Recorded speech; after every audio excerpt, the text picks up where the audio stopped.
Friends, welcome to flavours and delicacies. இன்றைக்கி நம்ம ஒரு நல்ல ரிஃப்ரெஷிங்கான ஒரு ஜூஸ் தான் செய்ய போகிறோங்க. இது வந்து மஸ்க் மெலன்,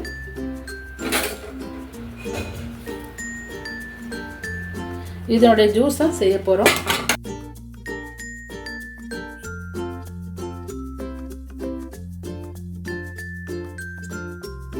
இப்போ இதனுடைய இந்த சத பகுதியை வந்து நாம் உள்ளேருந்து அப்படியே ஸ்கூப் பண்ணி அப்படியே எடுத்துக்கலாங்க. எல்லாமே எடுத்துக்கலாம். இப்போ வந்து இது ஸ்கூப் பண்ணி எடுத்தாச்சுங்க. இப்போ வந்து அதில் கொஞ்சம் முதல்ல மிக்சர் பவுலில் ஃபஸ்ட்டு கொஞ்சம் ஐஸ் பிளாக்ஸ் போட்டாச்சுங்க.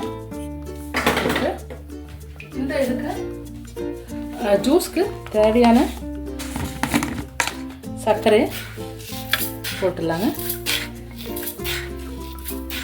போட்டாச்சுங்க.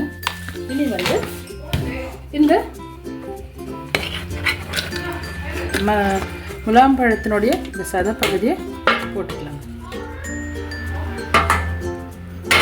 இப்போ வந்து இதனோட வந்து பாலுங்க ஒரு முக்கால் டம்ளர் பால் ஊற்றி நல்லா ஜூஸ் போட்டு வந்துடலாங்க. இப்போ அரைச்சிட்டு வந்தாச்சுங்க.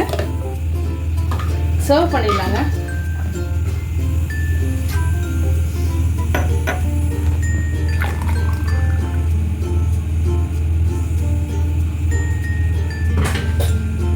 சர்வ் பண்ணியாச்சுங்க. இது குழந்தைங்களுக்கும் பெரியவங்களுக்கும் எல்லாருக்குமே ரொம்பவே ரிஃப்ரெஷிங்காகவும் எனர்ஜெட்டிக்காகவும் இருக்கக்கூடிய ஒரு ட்ரிங்க். இந்த சம்மரில் எஸ்பெஷலி ரொம்ப இந்த ஹீட்டுக்கு இந்த மாதிரி ஒரு ஜூஸ் குடித்தா ரொம்பவே நல்லாயிருக்கும், இதமாக இருக்கும். ஸோ எல்லாருமே இந்த மாதிரி முலாம்பழம் வாங்கி ஜூஸ் பண்ணி பாருங்கள், ரொம்ப நல்லாயிருக்கும். நீங்கள் உங்களுக்கு இந்த ரெசிபி பிடிச்சதுன்னா லைக் பண்ணுங்கள், ஷேர் பண்ணுங்கள், சப்ஸ்கிரைப் பண்ணுங்கள். தேங்க்யூ ஃபார் வாட்சிங். அடுத்த வீடியோவில் பார்க்கலாம்.